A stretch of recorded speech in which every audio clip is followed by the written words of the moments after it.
Ok, chicos, a esta parte de lo que es la electronegatividad, vamos a ir viendo lo que es la diapositiva número 21 en adelante, ¿verdad? Del tema 7.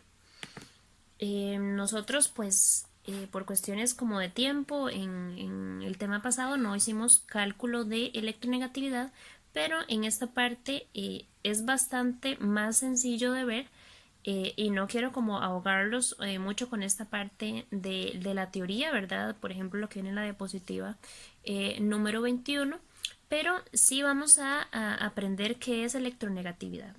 Así por encimita les cuento que electronegatividad es qué tanta capacidad tiene un átomo de atraer hacia sí electrones, o sea, de atraer a su nube de electrones más electrones.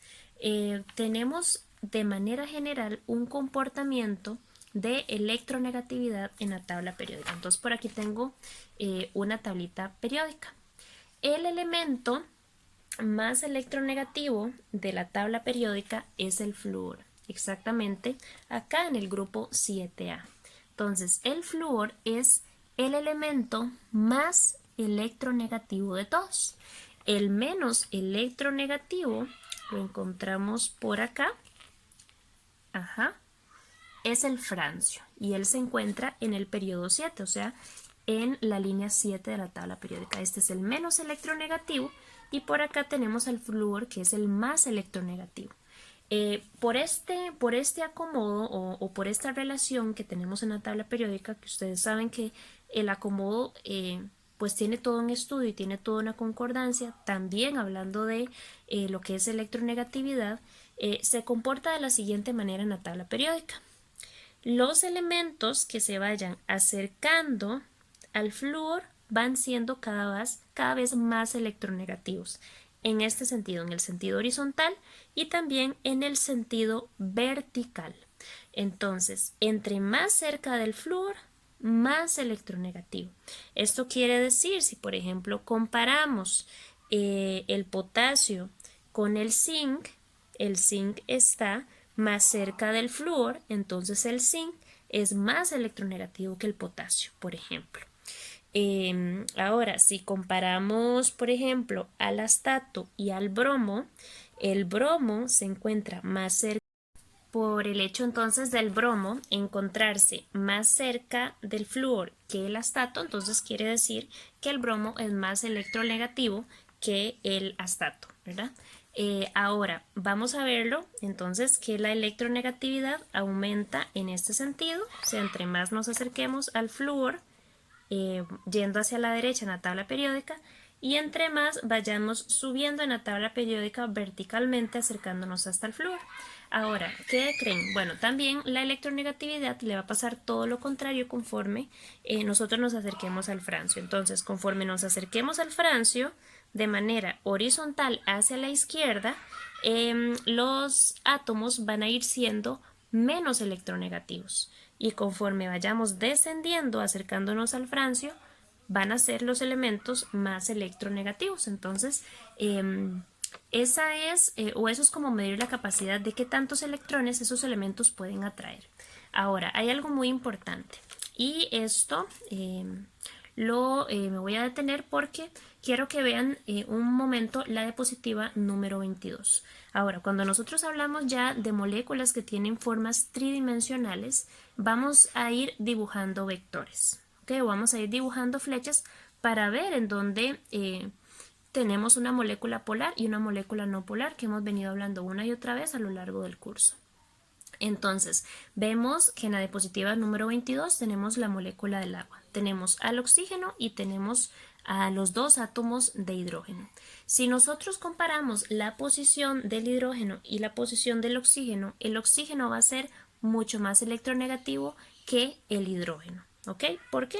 Porque se encuentra muy cerca del flúor y además mucho más a la derecha de la tabla periódica. El hidrógeno de hecho se encuentra a la pura izquierda de la tabla periódica y el oxígeno muy cerca del flúor. Entonces el oxígeno es muy electronegativo. Antes de que se me olvide, hay tablas de electronegatividades y hay valores de electronegatividades que ustedes pueden buscar y consultar en la tabla periódica. De hecho, si no me equivoco, en el tema 6 tienen el dibujo de una tabla periódica en donde viene cómo se comporta esto de las electronegatividades.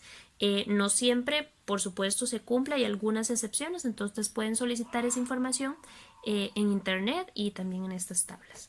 Entonces, bueno, siguiendo con la molécula entonces de agua, ¿qué es lo que hacemos para averiguar si una molécula entonces es polar o no polar? Bueno, en este caso, siempre lo que hacemos es dibujar la estructura de Lewis y comenzar, bueno, y una vez que nombramos la molécula y todo, comenzamos a dibujar flechas. Y vamos a apuntar la punta de la flecha en dirección al átomo más electronegativo. Entonces, ¿qué necesitamos? Primero, dibujar la estructura de Lewis. Segundo, ver en la tabla periódica cuál elemento es más electronegativo para ver hacia dónde dibujo la flecha. Entonces, si ustedes consultan la diapositiva 22, la flecha, dibujamos una flecha en los mismos enlaces, ¿verdad? Entonces, en el enlace formado entre el hidrógeno y el oxígeno dibujamos una flecha y en el otro enlace va otra flecha. El toque es donde pongo la punta de la flecha y donde pongo la cola de la flecha. Entonces la punta de la flecha siempre va a ir en dirección o apuntando hacia el átomo más electronegativo. Entonces por esta razón ustedes ven dos flechas apuntando hacia el oxígeno. Ustedes saben que los vectores, si uno viene en esta dirección y el otro va para esta dirección y tienen la misma magnitud, ellos se van a cancelar. Pero en este caso, en la molécula de agua, tenemos el oxígeno acá y las dos flechas apuntando hacia el oxígeno. Esas flechas nunca se van a cancelar. Entonces, como esas flechas no se cancelan, sino que se suman, se forma un momento dipolar, ¿verdad? Ese momento dipolar es en realidad la suma, ¿verdad? Y ven que debajo de la molécula de agua hay una flechita apuntando hacia arriba, sumando esos dos vectores. Entonces la suma de esos dos vectores crea un momento dipolar en donde la molécula o las polaridades de las moléculas no se están cancelando. Entonces, para decírselo de manera pues muy sencilla. Entonces, lo primero, dibujar estructura de Lewis. Lo segundo, dibujar las dos flechitas entre los enlaces. No hace para nada falta que dibujen la estructura en 3D ni que coloquen momento dipolar. No. Simplemente dibujan las flechas y ven si esas flechas en algún momento se cancelan o no. En este caso, en la molécula de agua, esas flechas no se van a cancelar. Entonces decimos que tenemos una molécula polar. Y esto es muy importante. ¿Ok? Vemos en la diapositiva 23 un ejemplo. Veamos, por ejemplo, el HCl o el ácido clorhídrico. Lógicamente, entre el hidrógeno y el cloro, ¿cuál es más electronegativo? Por supuesto que el cloro. Entonces, esa molécula vemos que es prácticamente lineal, ¿verdad? Pero la flechita está apuntando hacia el cloro. Entonces, por el hecho de estar apuntando hacia el cloro, no se está cancelando con nada. ¿Por qué? Porque siempre dejamos la flechita sobre todos los enlaces que haya. Ahí nunca van a participar electrones libres, ahí solamente hacemos la flechita sobre el... Ok, entonces como les venía diciendo, dibujamos solamente las flechas sobre los enlaces. Entonces ya vimos el caso del ácido clorhídrico, ahora veamos el caso de la que está en el centro, tetracloruro de carbono. Entonces, de igual manera, nos fijamos entre el carbono y el cloro. Entre el carbono y el cloro, el que está más cerca del flúor es el cloro. Entonces el cloro es más electronegativo que el carbono. Por lo tanto, en esta molécula vamos a dibujar la flecha apuntando hacia el cloro. Si ustedes dibujan esa estructura de Lewis del tetracloruro de carbono, pueden de hecho buscar esta molécula. Vamos a ver, si no me equivoco la tenemos por acá en la diapositiva 2, de hecho. Si ustedes tienen, váyanse un poquito a la diapositiva 2 y traten de ver cómo se dibujan las flechas. Entonces, cada flecha entre cada enlace, entre el carbono y el cloro, va a ir apuntando hacia el cloro. Entonces, si ustedes observan, vamos a tener una flecha apuntando hacia el cloro hacia arriba, otra flecha apuntando hacia el cloro hacia abajo y dos flechas apuntando hacia los lados. Por lo tanto, esas electronegatividades en el caso de esa molécula se van a cancelar.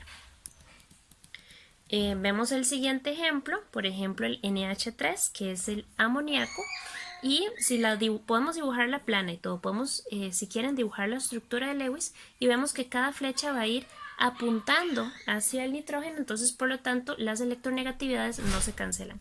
De hecho hay algo muy importante y es cuando más bien hay pares de electrones libres, entonces digamos no se forman ángulos de enlace o geometrías, en este caso piramidales, como lo que es el amoníaco. Esas flechas no se van a cancelar, entonces vemos que van apuntando en varias direcciones, ¿verdad? Ok, si por ejemplo vemos el trifluoruro de boro, el más electronegativo entre todos estos es el flúor, pero hay que notar que esta molécula es plana, ¿verdad? Entonces, un dato muy importante es que todas las moléculas planas van a ser no polares.